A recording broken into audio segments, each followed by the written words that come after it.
ತಾಲೂಕಿನ ಶ್ರೀ ಮಹಾಗಣಪತಿ ದೇವಸ್ಥಾನವು ಮೂರ್ತಿಗೆ ಸವಕಳಿ ಆಗಿದ್ದರಿಂದ ನಾವು ಪೂಜೆಯನ್ನು ಹಾಗೂ ದಿನನಿತ್ಯದ ನೈವೇದ್ಯ ಪಂಚಾಮೃತ ಅಭಿಷೇಕವನ್ನು ಮಾಡಲು ನಿಷೇಧಿಸಿದ್ದೇವೆ. ಯಾಕಂದರೆ ಅತಿ ಸಾವಿರ ಸಂಖ್ಯೆಯಲ್ಲಿ ಜನರು ಬಂದು ಎಲ್ಲ ಅಭಿಷೇಕ ಕಡುಬು ಕಡಲೆ ಮಾಡಿದ್ದರಿಂದ ಅದು ಪೂರ್ಣವಾಗಿ ಅದು ಸವಕಳಿ ಆಗಿರುತ್ತದೆ. ಹಾಗೂ ಈಗ ಅರ್ಚಕರು ಪಾಳಿ ಪ್ರಕಾರ ಪೂಜೆ ಮಾಡುತ್ತಾರೆ ಎಲ್ಲ. ಅದೇ 3 ಜನ 4 ದಿನ ಹೋದರೆ ಅದು ಧಕ್ಕೆ ಆಗ್ತದೆ ಅಂತ ಹೇಳಿ ಅದು ಮುಂದೆ ಮತ್ತೆ ಪ್ರಾಬ್ಲಮ್ ಆಗಬಹುದು. ಅದಕ್ಕೆ ಸರದಿ ಪ್ರಕಾರ ಒಬ್ಬರೇ ಅರ್ಚಕರನ್ನು ನಾವು ಅಲ್ಲೇ ನೇಮಕ ಮಾಡಿದ್ದೀವಿ.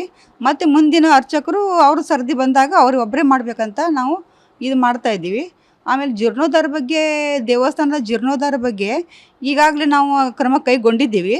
ಹಾಗೂ ಅದರ ಬಗ್ಗೆ ಈಗ ಪುರಾತತ್ವ ಇಲಾಖೆಗೆ ಬಂದಿದ್ದರಿಂದ ನಾವು ಅವರಿಂದ ಅನುಮತಿ ಪಡೆದು ನಾವು ಜೀರ್ಣೋದ್ಧಾರ ಮಾಡುತ್ತೇವೆ ಎಂದು ನಾನು ಹೇಳುತ್ತೇನೆ.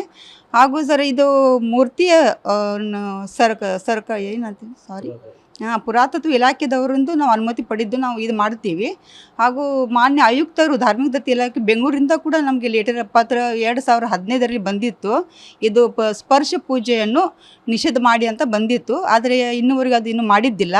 ಮತ್ತು ನಾ ಬಂದ ನಂತರ ಮತ್ತೆ ಅದೇ ವಿಷಯನೂ ಪ್ರಸ್ತಾಪ ಆಗಿದೆ. ಅದರಿಂದ ನಾನು ಈ ಪೂಜೆ ಮಾಡೋದನ್ನು ಪೂರ್ಣವಾಗಿ ನಿಲ್ಲಿಸಿದ್ದೇನೆ. ದೂರಿಂದ ಎಲ್ಲರಿಗೂ ಅವಕಾಶವಿದೆ, ಎಲ್ಲರೂ ಸಹಕಾರ ಕೊಡಬೇಕಂತ ವಿನಂತಿ ಮಾಡ್ಕೋತೇನೆ. ಇಲ್ಲ, ಅಭಿಷೇಕ ಯಾರು ಮಾಡೋಂಗಿಲ್ಲ ಸರ್. ಪೂಜೆ ಅಭಿಷೇಕ ಇಲ್ಲ, ಪಂಚಾಮೃತಿ ಇಲ್ಲ, ಯಾವುದು ಮಾಡೋಂಗಿಲ್ಲ ಸರ್. ಓನ್ಲಿ ಮಂಗಳಾರತಿ ಮಾಡಬಹುದು, ಅದು ದೂರಿಂದ ಮಾಡಬಹುದು. ಧಕ್ಕೆ ಆಗುವಂತೆ ಏನು ಮಾಡೋಂಗಿಲ್ಲ ಸರ್. ಹೌದು ಸರ್.